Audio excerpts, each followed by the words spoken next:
Jacob and Noah were screaming for help, their small hands shaking as they held on to Rachel, and the whole mansion felt like it had stopped breathing. Daniel Harris, the billionaire who feared nothing in the business world, lay at the bottom of the stairs without moving, his eyes closed, his body still, and no one knew if he was alive or gone. Rachel dropped to her knees beside him, her voice breaking as she begged him to wake up, and the twins cried into her clothes like their whole world was falling apart. But what no one knew was this: Daniel was not unconscious at all. He was listening. He was waiting. He was testing their love. And in that quiet moment, the truth that reached his ears would destroy him more than any fall ever could. Now, let's begin. The morning had started like any other morning in the large house in Willow Creek. Workers moved quietly through the hall, the smell of breakfast floated through the air, and the twins were laughing in the playroom while Rachel helped them arrange their small wooden blocks. She had been with them since they were babies, and she knew every sound they made. She knew when a laugh meant joy, and she knew when it meant fear pretending to be fun. Today, their laughter was soft and unsure, the kind that needed comfort. Rachel sat on the floor with them, her gentle voice guiding their little hands, and the boys leaned close to her like she was the safest place in the world. Upstairs, Daniel was ending a long call with his ex-wife, Megan. Their voices had risen again, and Rachel could hear parts of the argument drifting through the house. Megan kept saying the same thing. "You are not there for them. You show up with gifts, but you do not show up with your heart." Daniel replied with his usual short tone, saying he had work, saying he was busy, saying everything except the truth. When the call ended, he stood in the hallway, breathing hard, feeling the weight of her words settle like a stone inside him. As he walked toward the staircase, he told himself he was a good father because he provided everything the twins needed. He bought them the best toys. He paid for the best school. He hired the best nanny. But something inside him whispered that this was not enough. Something inside him whispered that he did not know his sons at all. He reached the top of the stairs, and the argument with Megan replayed in his mind like a sharp echo. Her last words hit him again. "The boys look at Rachel the way they should look at you. You are losing them, Daniel. You are losing your own children." His hand tightened on the railing, and for one brief moment he felt a kind of fear he did not know how to explain. Then his foot slipped. He missed the next step, his body tilted forward, and he fell down the stairs with a heavy thud. Pain shot through his back and shoulder, but he could still move, he could still think, he could still breathe. Yet, instead of calling for help, an idea came to him, strange and desperate. He wanted to know who would run to him, who would care, who would cry for him. He wanted proof that he mattered to someone. So he closed his eyes and stayed still on the floor. Down the hall, Rachel heard the sound and froze. The twins stopped playing and looked at her with fear. She stood quickly, her voice low and steady. "Stay here, sweethearts. Stay behind me." She took a few steps, then saw Daniel lying at the bottom of the stairs. Her heart jumped, and she rushed toward him, with the boys grabbing her hands so tightly that her fingers hurt. When they saw Daniel, their small bodies trembled. But instead of running to him, they pressed themselves against Rachel, holding her legs, hiding their faces in her dress. They did not even look at their father. They looked only at her. Their fear, their cries, their shaking arms, all went to her. And Daniel heard everything. Rachel knelt beside him, touching his shoulder gently, her voice cracking as she said his name.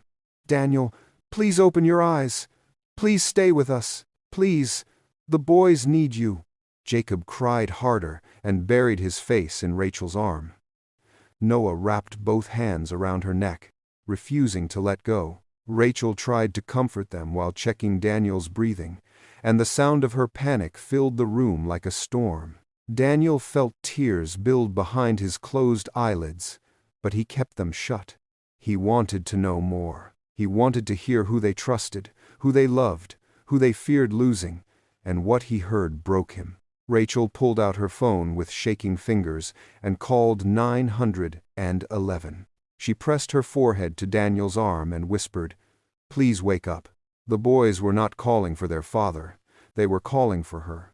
Jacob kept repeating her name, and Noah kept asking if she was staying, as if she were the one whose life might slip away. Daniel could barely breathe from the pain of that truth. When the ambulance arrived, Rachel guided the twins outside, holding them close. She helped lift Daniel onto the stretcher, her hands cold and trembling. As they rolled him out, she stayed by his side, speaking softly, telling him he would be fine, telling him they were right there. Through all of this, the twins never let go of her. Not for 1 second. Not even when their father's body was taken away on a stretcher. Daniel felt every moment, every sound, every touch, and each one cut him deeper than the fall. He had wanted to test love, but the test revealed something he never expected. The boys were afraid of losing Rachel, not him, and that truth followed him into the ambulance like a shadow he could no longer deny. The hospital room was quiet, except for the soft sound of a machine beeping beside Daniel's bed. The white walls felt cold, the lights were dim, and the air held a heavy silence that made every breath feel slow. Rachel sat in a chair near the twins, her hands resting gently on their backs as they leaned against her legs. Jacob held her wrist like he was afraid she would disappear, and Noah kept touching her arm again and again, needing to feel she was still there. Daniel opened his eyes slowly, pretending he was waking up for the first time. He moved his hand a little, and Rachel stood at once. Her voice was soft. "Daniel, you are awake, thank God." Jacob and Noah looked at him, but they did not run to him. They stepped closer to Rachel and held her clothes. Their eyes were unsure, almost confused, as if they were trying to remember how they were supposed to feel about the man in the bed. Daniel noticed the distance, and something inside him sank. He wanted to reach out to them, but his hand felt heavy. He forced a small smile and said, "Hey boys, Daddy is here."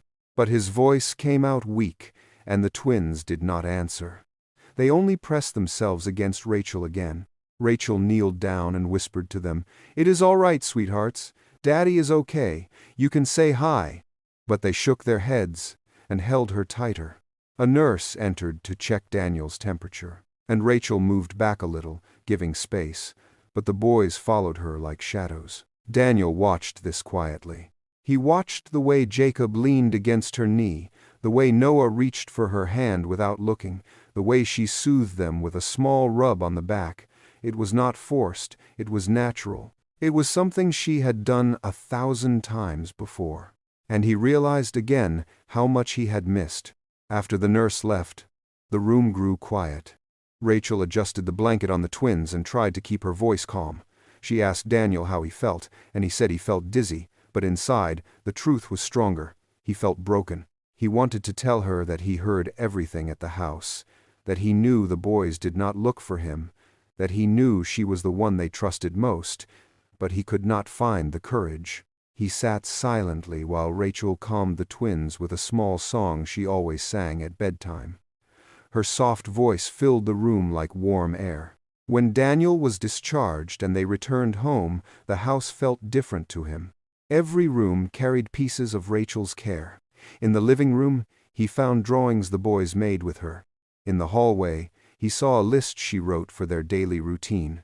In the kitchen, he saw notes about their allergies, their favorite snacks, and the words that comforted them when they cried. It was as if she had built a small world inside his house, a world he had never paid attention to. Later that evening, as he walked past the playroom, he heard Rachel telling the twins a story. Her voice was low and gentle, and the boys sat close to her, listening with bright eyes. Daniel paused near the door, unseen, and listened. She spoke about their first steps, about how Jacob took 3 steps before falling into her arms, about how Noah laughed when he said his first word. Daniel felt his heart tighten. He had not been there for any of it. She kept talking softly, and he heard her sniff a little when she said, "I was so proud of you both." Daniel leaned against the wall and closed his eyes. He had missed their whole beginning. He had been in meetings, flights, and business trips, while Rachel was collecting memories he never even knew existed. The next day, Daniel tried to take a step forward. He told himself he would spend more time with the twins. He sat with them on the rug, holding a book, trying to read, but his voice felt stiff. The boys looked at him for a moment, then looked back at Rachel. She encouraged them gently. "Go on, sweethearts. Daddy wants to read to you." But they sat without moving, unsure of him. Daniel felt heat rise in his face, a mix of shame and frustration. Trying harder, he brought in a child expert to help him understand the boys better. He created a calendar with marked hours for bonding time. He planned games and activities, but every move he made felt forced. The twins sensed it. They sat with him for a minute, then slowly shifted closer to Rachel again. Daniel felt like a stranger in his own home, and his chest grew heavier every time their eyes searched for her instead of him. One afternoon, an investor from Boston arrived to talk about a new project. As they walked through the living room, the man saw Rachel kneeling with the twins and said, "Nice staff. Good to have someone to keep them busy." Daniel gave a short nod, saying nothing. Rachel heard it, and though she smiled for the boys, something inside her cracked. That night, Daniel passed by her room and saw her laptop open. She was typing her resume. Her eyes were tired, her shoulders low, and when she finished, she whispered to herself, "I did my best to be enough for them." She wrote it on a small note and threw it in the trash. Daniel walked away with heavy steps. He replayed the moment again and again. He had let someone reduce her to nothing. He had let her stand alone. He had watched the woman who saved his children from loneliness feel unseen in his own house. That night, Daniel sat in his study with the lights off, thinking about the fall, the hospital, the playroom, the hurt in Rachel's eyes. For the first time, he admitted to himself that he had not only failed his children, he had failed the woman who had held his family together. And in that quiet room, he understood one painful truth. If he did not change for real, he would lose everything. The boys, their trust, and Rachel, the woman who had become the heart of the home he never learned to protect. The next morning began with a soft cry coming from the twins' room. Rachel was already halfway down the hallway when she heard Noah whimpering in his sleep. His small voice trembled with fear, and Daniel, who had barely slept, heard it too. For the first time in a long while, he moved before Rachel. He pushed open the door quietly and saw Noah sitting up with tears on his cheeks, his little hands clutching the blanket. Daniel froze for a moment, unsure of what to do. Noah looked at him with tired eyes, unsure and afraid, and whispered, "Rachel." His voice cracked, and it felt like a knife in Daniel's chest. But instead of stepping aside and waiting, Daniel walked slowly to the bed and sat on the floor beside him. His voice trembled as he said, "I am here, Noah. I am right here." Noah blinked, confused, and looked toward the door, waiting for Rachel. Daniel reached out and placed a gentle hand on the boy's knee, his voice low, "You are safe. I promise you are safe." Rachel entered the room a moment later, surprised to see Daniel kneeling there. She moved closer, but she did not take over. Instead, she knelt beside him and whispered, "Talk to him softly. Let him know he is not alone." Daniel followed her words. He repeated simple phrases with care. "I am here. You are okay. Daddy is staying." Slowly, Noah leaned toward him, still unsure, but no longer pulling away. Daniel's hand shook as he placed a cool cloth on Noah's forehead, guided by Rachel's steady voice. When Noah finally closed his eyes again, resting his head against Daniel's arm, Daniel felt a quiet shift inside him, something small but real. After they settled Noah back into bed, Rachel and Daniel stepped into the hallway. She looked at him with gentle eyes and said, "You did well." Her words were soft, but they carried weight. Daniel swallowed hard and nodded. It was the first time he felt like he had taken a step toward his children instead of away from them. Over the next few days, Daniel tried to be present without turning everything into a strict plan. He stopped watching the clock during bonding hours. He stopped treating time with the twins like a task. He sat with them during breakfast, even when the room felt quiet at first. He joined them on the rug while they colored, not taking over, just sitting with them. Jacob would glance at him now and then, almost studying him, trying to understand the change. One afternoon, Daniel drove the twins to school himself. He held their small backpacks, walked beside them slowly, and asked simple questions. Jacob reached for his hand once, just for a moment, and Daniel felt something warm spread through his chest. It was not perfect. The boys still looked for Rachel often, but they were beginning to accept that he was trying, not pretending. Things seemed to be settling until the call came from the school. Rachel and Daniel were in the living room when her phone rang. The school nurse said Jacob had slipped during a field trip and scraped his knee. It was a small injury, nothing serious, but Jacob was crying and asking for her. Rachel grabbed her bag, and Daniel insisted on coming too. When they arrived at the school, Jacob sat on a small bed with a bandage on his knee, tears still on his cheeks. As soon as he saw Rachel, he ran into her arms and held on tightly. The nurse looked at the scene and asked, "Are you his guardian?" Rachel opened her mouth, then closed it, unsure of what to say. Daniel stepped forward and said, "She is the one he trusts." But the nurse waited for a yes or no, and Rachel had no legal power to give. The moment felt heavy, sharp, and painful. Rachel lowered her eyes, her arms still around Jacob, and Daniel saw the hurt in her face, the kind of hurt that had lived in silence for years. On the drive home, she stared out the window, quiet, holding Jacob's hand while he rested on her shoulder. Daniel watched her through the mirror and felt shame rise inside him again. That night, the house was still as Daniel sat alone in his study, thinking about what he had seen.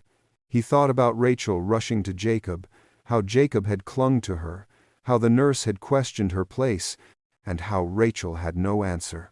He thought about how many times she had been ignored, unseen, called only the nanny. Even though she had been the one raising his sons with a full heart, he realized something painful. The world did not respect her because he had never officially respected her himself. The next morning, he called his lawyer. He explained what he wanted, his voice firm and sure. He wanted Rachel to have full medical and school rights for the twins, rights that could not be questioned by anyone. His lawyer asked if he was certain. Daniel said yes, without hesitation. For the first time, he was not thinking about himself.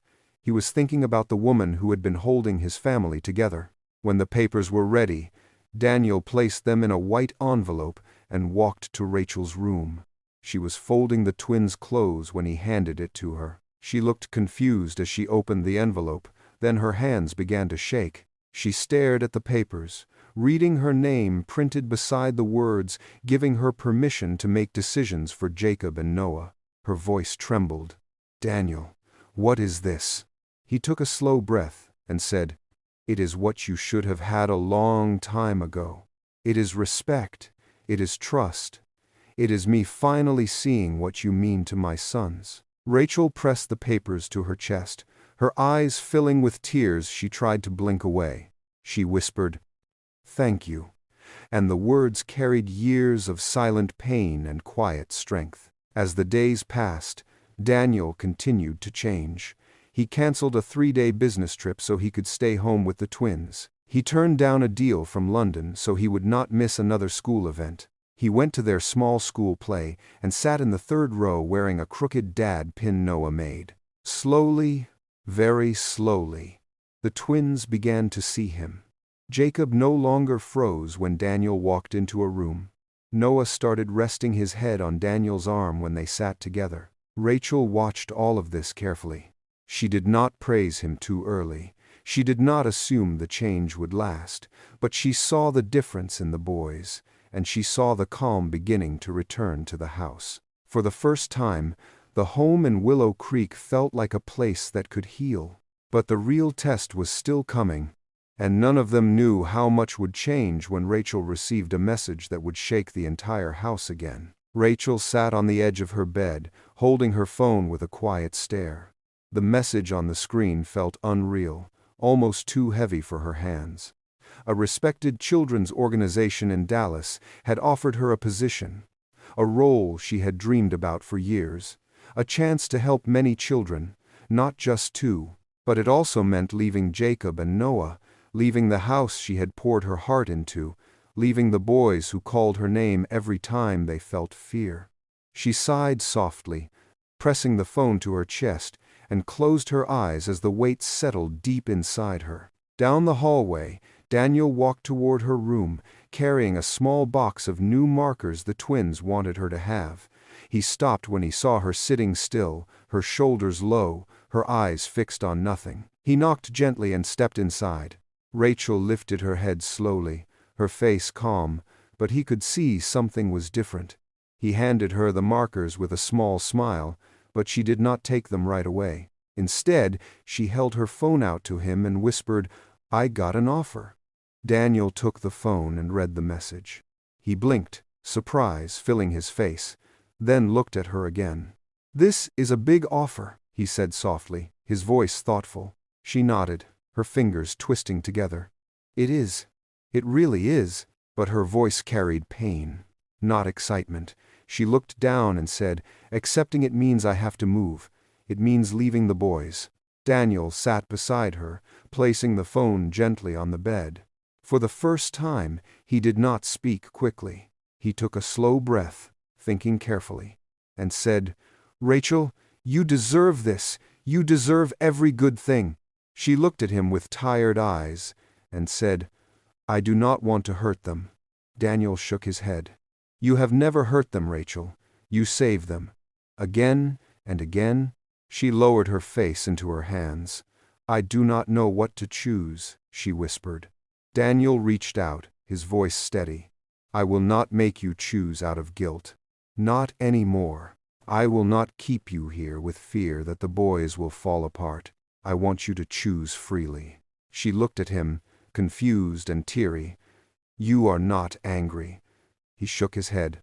"I am proud of you, Rachel. Truly proud. Whatever you choose, I will support you." Later that evening, the twins played quietly in the living room while Rachel prepared their snacks. Daniel watched her move gently between the counters, her hands careful, her steps soft.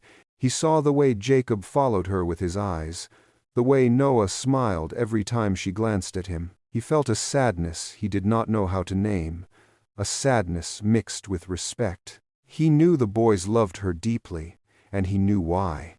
After the twins went to bed, Daniel went to his study and pulled out a small folder he had kept hidden for days.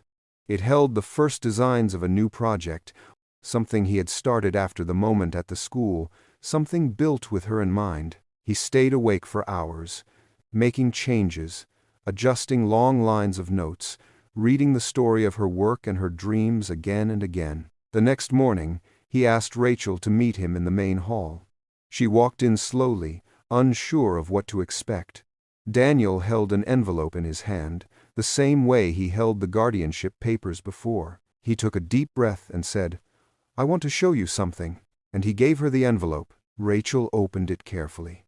Inside were documents for a new foundation, a program designed to support children and young parents, carrying a name that made her hands shake, the Adams Children's Foundation. Her mouth opened slightly, her eyes filling with tears as she whispered, "You named it after my parents." Daniel nodded, his voice warm. "They raised you with love, and that love saved my boys. I want their names to stand in the world. I want people to remember what you gave us." Rachel covered her mouth as tears fell. She tried to speak, but her voice broke. Daniel stepped closer and said, "You can lead it from anywhere, Dallas or here. You will always have a place in this family. Not as staff, not as someone who stands in the background, but as someone who helped build this home." She wiped her cheeks with shaking fingers, and for a moment, She could not breathe. No one had ever honored her like this. No one had ever made her feel seen in a world that often ignored women like her. The boys came running into the hall just then, laughing and calling her name. Jacob grabbed her leg. Noah reached for her hand, and she lifted them both slightly, holding them close as if she already feared losing them. Daniel watched them, his heart heavy but calm. He knew he had done the right thing. That evening, Rachel sat in her room, looking at the foundation papers again.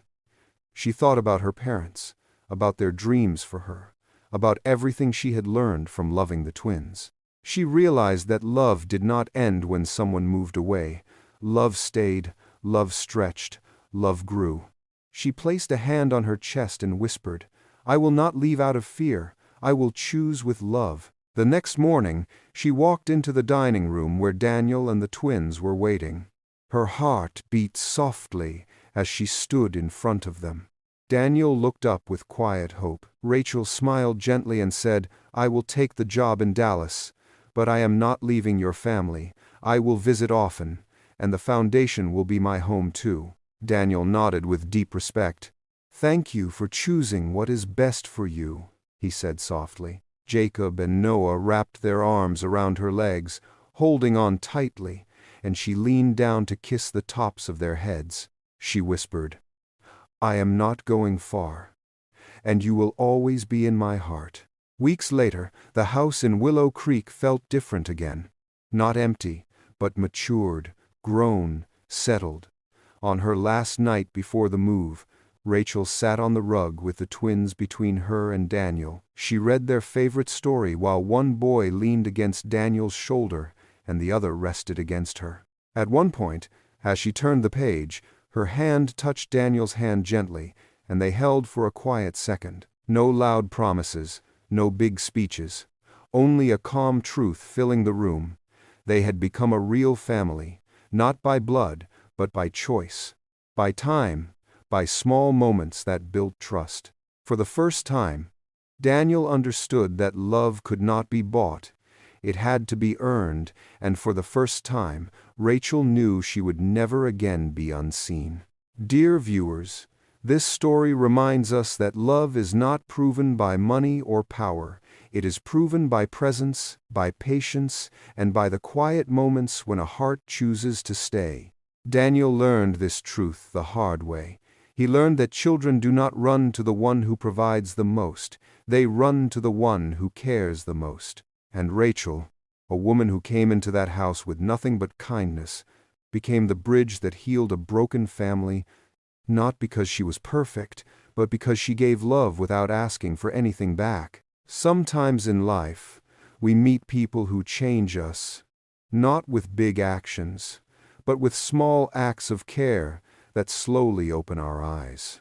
Daniel discovered that being a father was not something he could buy, it was something he had to become. He learned to kneel, to listen, to show up, and to say thank you. And when he finally honored Rachel, when he finally saw her as the heart of his home, he became the man his children needed.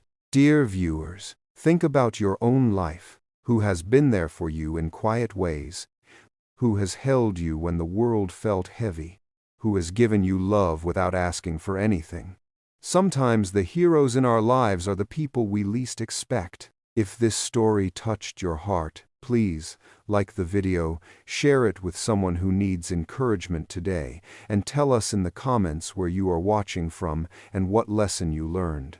And if you want more emotional stories like this, comment more stories, and you will be the first to receive the next one. Thank you for watching, and may your home be filled with the kind of love that does not have to be tested to be real.